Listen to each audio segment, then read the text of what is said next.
Is this recording? Yes. What's up, y'all? Welcome back to Soul of a Nerd. Your boy, Phil. I don't know how I want y'all to address me right now, but Philly Phil works. And we're back. Episode 3, WandaVision. Let's get into it. Waste no time. If you haven't prior to well, actually, go back and watch some of my other stuff. I just did a video last week for episodes 1 and 2.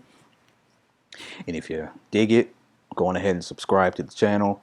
I got more things coming, especially now that the MCU is back on track with new shows, new movies slated, like this guy, the third Spider-Man movie coming up. So yeah, I'm gonna be on here reviewing. If you go back, I review a lot of mainly superhero content, but gonna expand that, step up the production quality and all that stuff in the near future here in 2021. But let's just get into this. Let me say, first of all, I think this is just something to note. I've watched the episode twice now. In fact, just an hour or so ago, I watched it again for the second time. So I wanted to point out that when I first watched this episode on Friday, my thinking was that at that time it might have been my least favorite episode, even though there were some great moments. I flipped on that. Now that I've watched it twice, I gotta actually say this is probably the best episode so far. And the first one is still probably my least favorite, just because it was a little slow. And I mentioned in my other review that if it was kept by itself as the first video, that was the only thing they released. I mean, the first episode, if they had just released that on the first day it came out, it probably would have been a little bit dissatisfactory. So anyway, which just goes to show, for me, the episodes are progressively getting better, because I do think this was the best episode. Real quickly, I didn't necessarily care for the 70s parody or, concept of the Brady Bunch looking. Like the house literally looked like the Brady Bunch, like it was built, almost like they duplicated the Brady Bunch house set. So it was a little Brady Bunch, little, I don't know, Partridge Family or something like that. But anyway, that, to be honest, I didn't really care for that too much. It was cool, but I'm just saying I didn't appreciate it as much as I did the stuff they did in the 50s and 60s. Maybe because I just think that was a harder aesthetic to capture, so I was more impressed by that. And then storyline wise, I thought it was pretty cool. It ended episode 2 with the pregnancy, so there were some clever little jokes in there about the pregnancy. One being, I thought it was funny that the doctor, when he said he was gonna use a fruit analogy, and he tried to say something like, that makes it a little simpler for them, talking to Vision. So like, it was like a poke at how the 70s that was so sexist, that would be normal comedy in a series that somebody would have wrote. Some male writer would have wrote that line in there, and it was supposed to be funny. Like in the 70s, that would have been funny, and yet now it was like tongue-in-cheek. And then even they had the camera show Wanda's face, and she looking like, is that right? Like, are you kidding me? You really just said that? As if women aren't, they need things, simplified so they can understand. So I don't know if y'all caught that. I just thought that was pretty clever. That's the only thing I really have to say about the whole 70s nature of the episode. Oh, of course, the aesthetic was great. Like Vision's hair, the shaggy, kind of like how men were growing their hair out with the chops, what they call pork chops, a little bit of sideburn coming on. They weren't quite pork chops, but the sideburns. And of course, Geraldine with the afro and the bell bottoms and all that stuff. Really, the biggest thing I want to say about this one was, let's get into plot. The The biggest thing to me is that they went into, again, a big jump, in my opinion, into kind of unraveling what's happening. So, episode by episode, I think the pacing is good now that I've seen 3 episodes. And it does, to me, it's reassuring of how fast this thing will move from now on. It felt like there was a slight hints in the first 2 episodes. Although, again, if you look at them 3 episodes, it's pretty strong hints in each episode that are significant. This one though was like really, I don't know, for whatever reason stood out to me more. And these are the 2 moments. Was when obviously it was weird watching Herb chainsawing the brick, whatever you want to call that. I'm at a loss for words right now. But he's running a chainsaw through a brick wall, basically ledge, divider between the yards, and he's just casually like, "Oh yeah, thanks, man," and he's still doing it though, and he was like staring at it. So that was a little odd and creepy. So they're continuously doing that stuff. So I'm now realizing, though, it took 3 episodes to really get what is happening when these things are happening. These are things that are supposed to catch Vision's attention to make him question what's going on, because what is going on is not based in reality and something is off. They're not there to upset Wanda, except that they are in the sense that Wanda, I'm getting ahead of myself, but that's fine. My point is Wanda is in control of stuff that's happening to a large extent. And I think that's the biggest revelation of the 3rd episode. Now, some people may have said, man, I mean, that was obvious from the get-go. What I'm saying is I knew she was in control of stuff, because that would be the premise of the show. She's the one that's still alive. Vision is dead. And she has the power of like reality bending, or, from Age of Ultron and stuff like that. My point is like, it really, through the first 2 episodes, it still felt like, well, maybe someone is also manipulating her. In other words, to me, episode 3 came full circle that no, Wanda is like manipulating the situation as a whole. So I think that was the biggest thing to take away from episode 3, which is why watching it the second time made me realize, okay, this is the best episode so far. So she basically, and then you think about that scene, Vision's outside talking to the neighbors, the second scene. So you got the first one where he sees her chainsaw on the wall. Wanda's not around for that. So it's like when he walks off and does things on his own, he's more prone to maybe see some glitches in the system. You know what I mean? And then sometimes the glitches happen in front of Wanda, and then Wanda's always trying to cover him up, which again is funny because it's almost like from a sitcom standpoint, it would be like they're just trying to hide that they're actually superheroes. But they're hiding more than that. At least she is.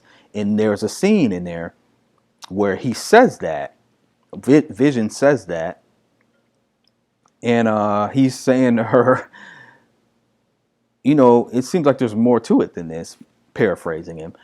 And you see her face like start getting a little worried, and then in a blink, he's rewound. He didn't physically rewind, but the scene is done over again, basically. And he says a completely different set of lines, and they have the laugh track from the audience again. Brilliant stuff. And that's when I started to be like, wait a minute, not why, I know why, but it's like she just manipulated him out of what he was thinking. He was actually catching on to like there's really something weird going on, and it's like she doesn't want him to realize what's going on that's weird.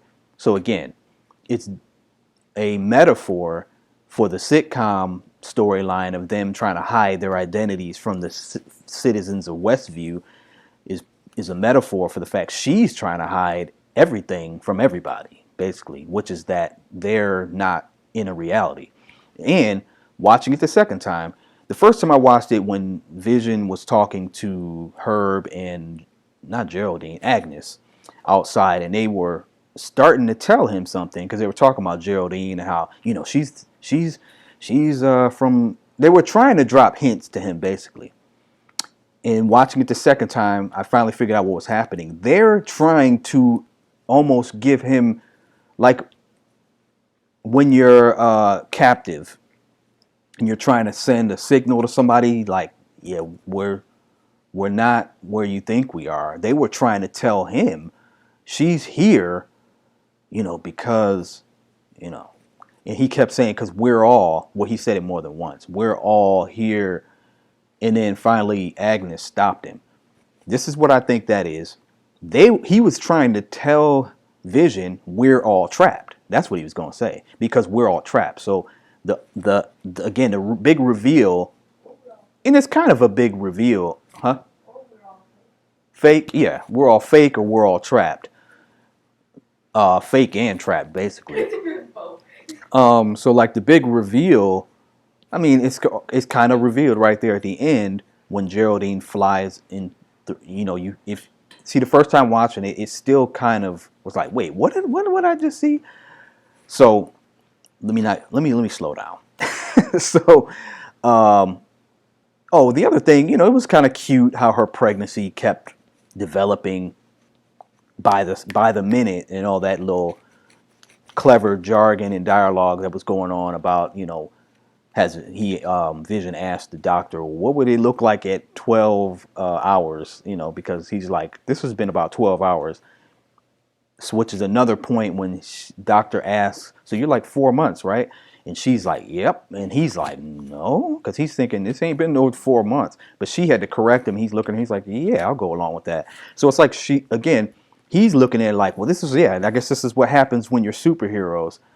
And if you look at it more than once and really pay attention to like his naivete over the situation, he's like, yeah, I guess it's just a result of being superheroes.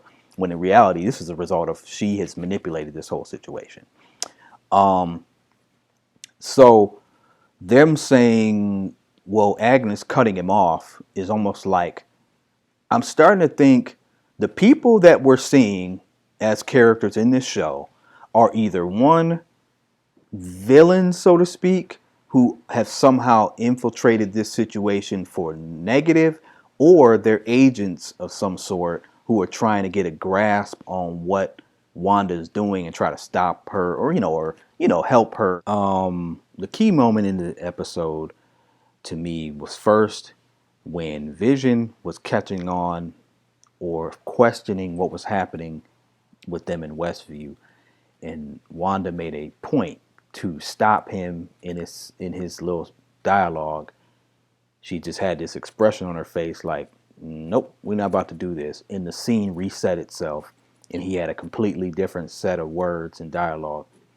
So, and then they put a laugh track on it, which was funny. But it's like, that's not funny because she's manipulating him to not be able to think for himself in a way. Or like when he's noticing things are strange.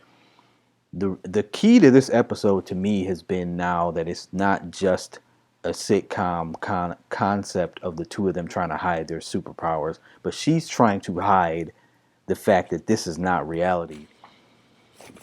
Okay, part 3. The other key point of the episode to me was when it was kind of, I'll be honest, I felt a little chill because it was like, whoa, was when Geraldine, they're looking at the twins.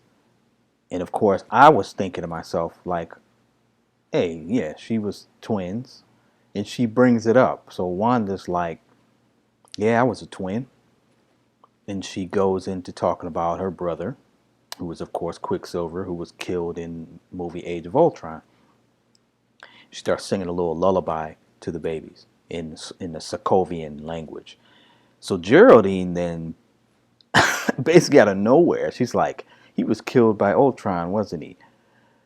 And everything is like you hear a record skip or, that's when things turned. That scene was really impressive. And again, Elizabeth Olsen is a very good actress because it's like the whole tone of the show went from sitcom to like, you're not watching a sitcom at all because she was looking like, wait a minute, what did you just say? So that's where, to me, Marvel, that was their moment to say, okay, the proverbial shit has hit the fan. You know what I'm saying? Like, the other things were little hints of something being weird, but now you got this person just literally said something completely out of context from a movie in the MCU, which is actually from Wanda's real life history. And that's when you're beginning to realize, at least I began to realize, that Wanda does not want this type of conversation going on, because she is well aware of the fact that she has created an alternate reality. I guess that's the point leading in the first two episodes. To me, you're not really sure if she participating in this alternate reality, or she created it out of some, you know what I mean, some manipulation outside of herself.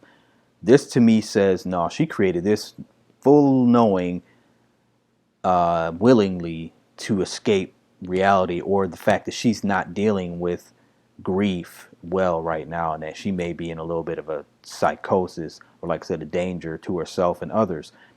Hence, I think that's what we're at by the end of episode 3. And it tells me that Geraldine, who is actually, again, Monica Rambeau,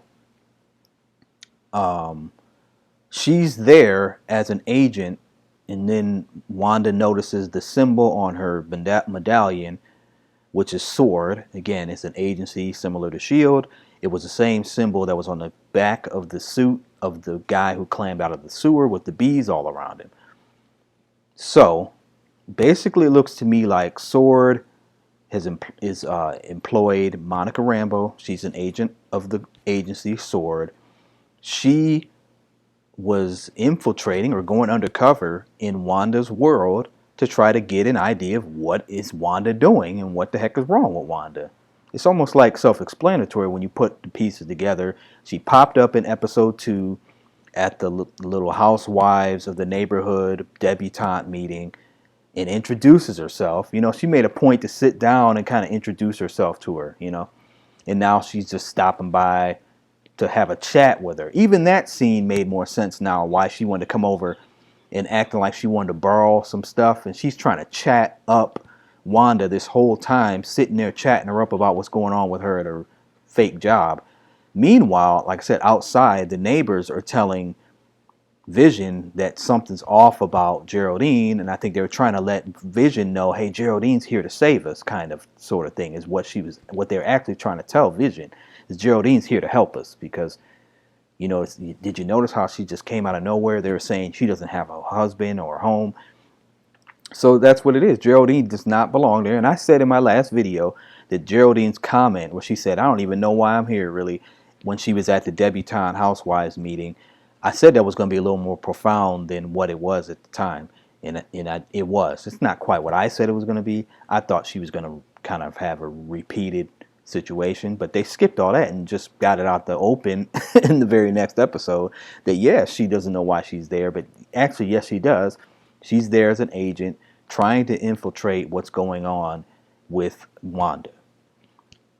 The most telling part besides that, like I said, that was a great scene. It was kind of, you know, really tense as they were going back and she was trying to pretend she didn't actually just say something about Wanda's brother. And I love the connectivity when the MCU does stuff like that, because again, I said in my last review, I'm pretty sure I was a big fan of the Quicksilver character, and I thought it was a mistake that they killed him in that movie. So bringing him up also hopefully further shows that he will pop up in this series on some level. But at that point, when Vision is kind of looking like he's outside with the two neighbors and they kind of play it off, all of a sudden Herb's like, I'll catch you on the flip side, Vision. And when he was just in the middle about to confess something to him, so Vision's like, man, something's off. He rushes back into the house. Wanda's in the house alone. And he's like, what happened to Geraldine? And she's like, she had to rush off and go home, blah, blah, blah. And then finally, you see a nighttime view in the sign, welcome to Westwood. I forgot the name of the city. And there's like this electricity of a force field in the sky, which Monica, a.k.a. Geraldine, shoots out of and lands on the ground and then all the military or vehicles come flying in, driving in. There it is, Westville or whatever it's called. Why am I going blank now on what it's called? Is actually a city that she has created, and she's built her own force field around it to keep the real world from interfering with this sitcom world she has created in reality, which is just bonkers. And that just shows you the extent of her powers are huge now, because she's able to create a city and put a force field around it. And Geraldine is an agent, again, for sure, who somehow infiltrated in there. And this whole time she's been on the sitcom show, she's trying to get closer to Wanda. So part of me was like, well, why did my daughter and I were talking about this? Like, why would she let her cover be blown by mentioning something that lets you know she knows more than she should? Watching it the second time, I kind of got my answer, I think. I think she did that because Wanda slipped up. Wanda slipped up by saying, I was a twin. I had a brother. His name was Pietro. Now, see, why would she mention that in this sitcom? So Geraldine's probably like, oh, shoot, that's my opening, because Wanda's breaking her own fourth wall in her own sitcom world by admitting something that's actually true. So I think she thought that would have been, and they're probably in episode 4, someone's going to chew her out about that probably and say, you ruined the chance to get blah, blah, blah, some, closer to her or whatever. And she's probably just thinking, shoot, Wanda just showed a little bit of, a connection to reality to mention that she had a brother who was her twin. So she mistakenly thought, well, if I just mention, yeah, I know about this because he was killed by Ultron, that might have eased Wanda's defenses to then let Geraldine in, or Monica in, on what's going on there in this bubble. Does that make sense? I think so. So that makes the ending really dope to me, that's what just happened. So, and some people may look at this like, I picked that up the first time I saw it. Hey, I didn't. It took me the second time to really put that together, what we really just witnessed, because it really escalated pretty quickly right there in those last scenes. And like, again, the setup was perfect because it's this cute moment. They got the little background music. So it just really looks like a 70s Brady Bunch moment sitcom. And then she mentions having a twin, which I thought was odd. Like, why is she now even talking like that? And then again, when Geraldine says, wasn't he killed by Ultron? It's like, wait a minute, y'all, y'all are really blurring the lines of what's going on here. And it got the reaction out of Wanda that you would expect. Like, wait a minute, what? Because again, Wanda's thinking, this is my sitcom. What are you doing saying something like that? You don't know that. Because everyone in her sitcom really is fictitious.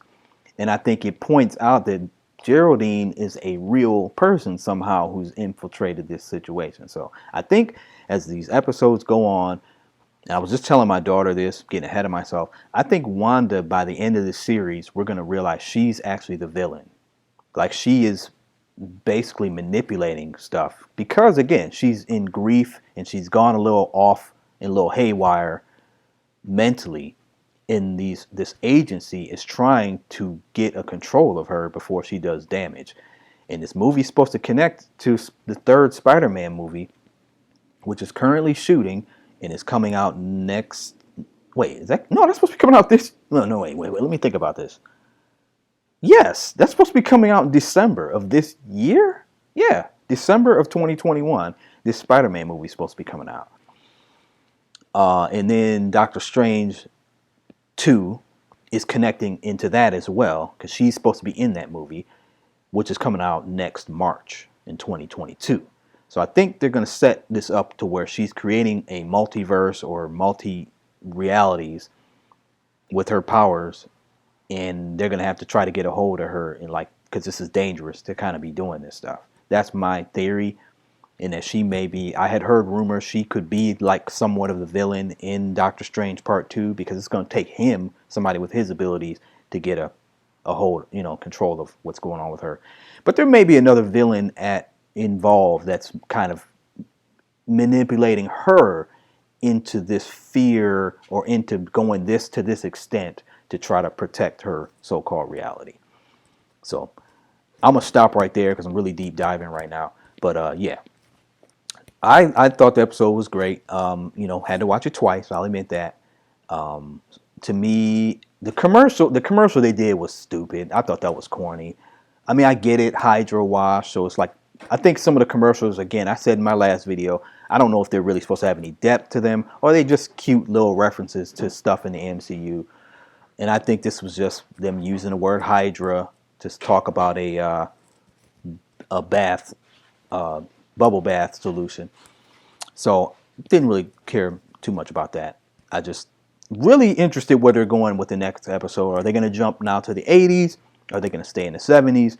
But obviously they're going to have to now give us a little bit more insight to what's happening in the real world, since now we just saw Monica get shot out of the bubble. And how did she land on the ground and do all that rolling and not be hurt? So she must have either some intense physical training, or maybe she's in a suit that's protecting her, because she literally flew through the air and hit the ground and rolled. So we'll have to see. There's more to her, obviously, than meets the eye. So I think that's cool. She's going to be a major character. I mean, I already knew this from things I read about it, that she's going to be a major character in this show and in the MCU. Not major, but she's going to be significant in the MCU going forward. So that's all I got. Like, if I was giving it a score, again, it's like a 8 or 9. I mean, I gave the first two episodes combined a score of a 9. I'll say this is like an 8, because the storyline itself, and like I said, the 70s aesthetic and stuff like that didn't impress me as much.